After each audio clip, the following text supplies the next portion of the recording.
नमस्कार, मैं doctor Manju Jain, retired associate professor from SN. Sen degree college Kanpur से। मैं पिछले कई सप्ताह से प्रेरणादायक कहानी मेरी जुबानी नामक शीर्षक के अंतर्गत कुछ छोटे छोटे प्रसंगों को, कथनों को लेकर के आपके सामने उपस्थित होती हूँ और छोटे छोटे वीडियोस बना रही हूँ, सिर्फ इसी ध्येय से, सिर्फ इसी मकसद से कि ये प्रेरणादायक कहानियाँ हमारे जीवन में बहुत महत्वपूर्ण हैं। नाम ही है कहानी, प्रसंग, तो कभी कभी इतना ज़्यादा छाप छोड़ देती हैं, इतने मानस पटल पे अंकित हो जाती हैं कि हम समस्या का समाधान बहुत जल्दी कर लेते हैं, उसका हल जल्दी ढूंढ लेते हैं या बहुत जल्दी विचलित नहीं होते, इस कदर हावी हो जाती हम पर। तो क्यों ना हम लोग भी इसी कहानी से कुछ सीखें और आगे वाली जनरेशन को, यानी अपने छोटे भाई बहन हैं या अपने बच्चे हैं, उनको भी ये सीख दें कि किस तरीके से विपरीत दशा में आप सही आचरण करके अपना मार्ग प्रशस्त कर सकते हैं और दूसरों का भी मार्ग प्रदर्शन कर सकते हैं। तो चलिए इसी कड़ी में मैं एक और कहानी आपके सामने पेश करती हूँ। शीर्षक है फांसी की सज़ा। बहुत बड़ी बात है फांसी की सज़ा, लेकिन किस्सा सुनिए। ये बात यहाँ की नहीं है, यूनान की है, ग्रीस की। तो एक बार क्या हुआ कि यूनान के राजा किसी बात पे बहुत ज़्यादा नाराज़ हो गए अपने वज़ीर से, और उस नाराज़गी में उन्होंने न सोचा न समझा और उसको फांसी की सज़ा का ऐलान कर दिया। तो और ये कहा अपने सैनिकों से कि फांसी की सज़ा शाम को 6 बजे दी जाएगी। लेकिन जब फांसी की सज़ा सुनाई जा रही थी तो उस समय वज़ीर उस महफिल में या राजा के समक्ष नहीं था। खैर कोई बात नहीं, तो फिर उसने राजा ने अपने सैनिकों को ये आदेश दिया कि जा कर के वो जहाँ भी रहता हो जा कर के आदेश सुना दो और लौट आओ। वहाँ गए तो चारों तरफ से सैनिक गए थे। सैनिक ने उसका घर जो कि चारों तरफ से बिल्कुल घेर लिया कि कहीं से भी भागने ना पाए डर के मारे, और कुछ टुकड़ी जो की थी वो घर के अंदर चली गई।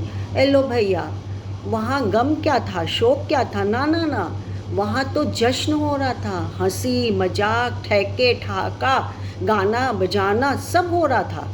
वहाँ पे बोतलें चढ़ रही थी, वहाँ पे मदिरा पान हो रहा था, वहाँ लोग खुशी से झूम रहे थे और पकवान की सुंदर सुंदर अच्छी अच्छी खुशबू आ रही थी। बड़ा ताज्जुब हुआ सैनिकों को। तो सैनिकों ने कहा कि अरे तुम्हें पता है कि तुम्हारे लिए क्या सज़ा मुकर्रर की गई है? बोला क्या? बोला अरे तुमको आज फांसी 6 बजे शाम को 6 बजे तुम्हें फांसी लगने वाली है। तो बोला अरे 6 बजे, अभी तो बहुत समय है, तब तक मैं थोड़ा और झूम लूँ गा लूँ, मेरे इतने रिश्तेदार हैं, परिवार वाले हैं, कितने दोस्त हैं, हम सब खुशी का जश्न मनाएंगे। लेकिन इस घटना सुन के जो उसके मित्र थे या उनके घर वाले परिजन थे वो बहुत उदास हो गए, उसको मना करने लगे कि नहीं, ये हंसी ठिठोली का समय नहीं है, जश्न का नहीं है। आखिर क्या वजह है जो तुमको इतनी बड़ी सज़ा सुनाई गई है? और राजा का वाक्य तो अंतिम वाक्य होता है, तो भाई हम तुम्हारे साथ जश्न नहीं मना सकते। लेकिन नहीं, वो जश्न उसी उत्साह से मना रहा था। तो जो सेना की टुकड़ी ने जो देखा था वो वापस राजा के महल में गए और उनसे कहा, आंखों देखी बात सुना दी कि उसके ऊपर तो कोई भी प्रभाव नहीं पड़ा फांसी की सज़ा का, इतनी बड़ी सज़ा का। उल्टा वो तो खूब नाच रहा है, गा रहा है, बजा रहा है, जश्न मना रहा है, और वहाँ उसके यहाँ से बड़ी पकवानों की बड़ी सुंदर सुंदर खुशबू आ रही है, अच्छी अच्छी खुशबू आ रही है। राजा बड़ा चकित हुआ, बोला क्या ऐसा भी होता है क्या? मैं खुद चलूँगा, मैं आँखों से देखूँगा कि क्या बात है, तभी मैं विश्वास करूँगा। सो भैया राजा जी चल दिए उनके घर देखने के लिए। मुँह खुला खपुला हो रह गया उनका। क्या?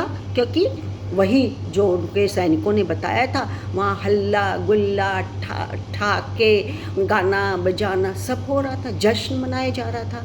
तो उन्होंने वज़ीर को बुलाया कि तुम्हें पता नहीं क्या है, 6 बजे तुम्हें सज़ा दी जाएगी।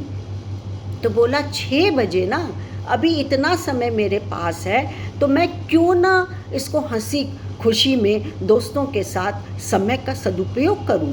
मैं क्यों अभी से मुंह लटका करके उसका इंतज़ार करूं कि मुझे सज़ा मिलनी है, सज़ाए मौत मिलनी है? तो राजा को बड़ा ताज्जुब हुआ। उसने कहा कि अरे ये कैसा अद्भुत चमत्कार है जिसने मेरी मानसिकता को भी हिला के झचकोर के रख दिया है। तो राजा ने कहा, अच्छा कोई बात नहीं है, तुम बहुत ज़्यादा महान हो और तुमने सच्चे हृदय से समय का सदुपयोग किया है, और मैं ये फांसी की इतनी बड़ी सज़ा, अंतिम सज़ा फांसी की होती है, तो मैं ये फांसी की सज़ा तुम्हें माफ़ करता हूँ। चलो हो गई बात। तो बताइए, तो कुछ तो आप हिंट दीजिए कि इस कहानी से क्या हमें शिक्षा मिलती है, सीख मिलती है।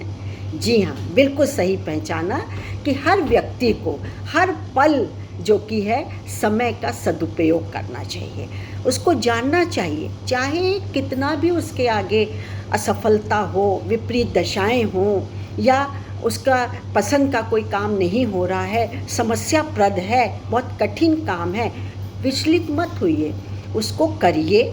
और यदि आपको लग रहा है कि ये 2 दिन तक मेरा काम सफल नहीं होगा, समस्या आपके साथ विचलित है, तो इस समय आप विचलित मत होइए, इस समय को भरपूर यूज़ करिए, उसमें अपना पूरा सहयोग योगदान दीजिए, मस्त रहिए, खाइए पीजिए, बोलिए हंसिए, सिर पकड़ के हाय अल्लाह क्या होगा नहीं करिए। तो समय को उपयोग को जानिए, उसका भरपूर उपयोग करिए और ज़िंदगी हंसते खेलते गुजारिए। प्रयास करना बिल्कुल मत छोड़िएगा कि हम, क्योंकि लोग हैं, ज़रा भी असफलता होती है, समस्या होती है, निराश हो जाते हैं, कमज़ोर पड़ जाते हैं, पीछे हट जाते हैं, अब नहीं होगा, घबरा जाते हैं। लेकिन आप ऐसा बिल्कुल भी मत करिएगा, मेरा यही संदेश है आप तक पहुंचाने का। तो पाठकों, आपको, श्रोताओं, आपको ये कहानी कैसी लगी? अच्छी लगी हो तो लाइक और शेयर करिएगा। तब तक के लिए धन्यवाद और नमस्कार। कल मैं एक कहानी लेके फिर उपस्थित होंगी, तब तक के लिए इजाज़त दीजिए।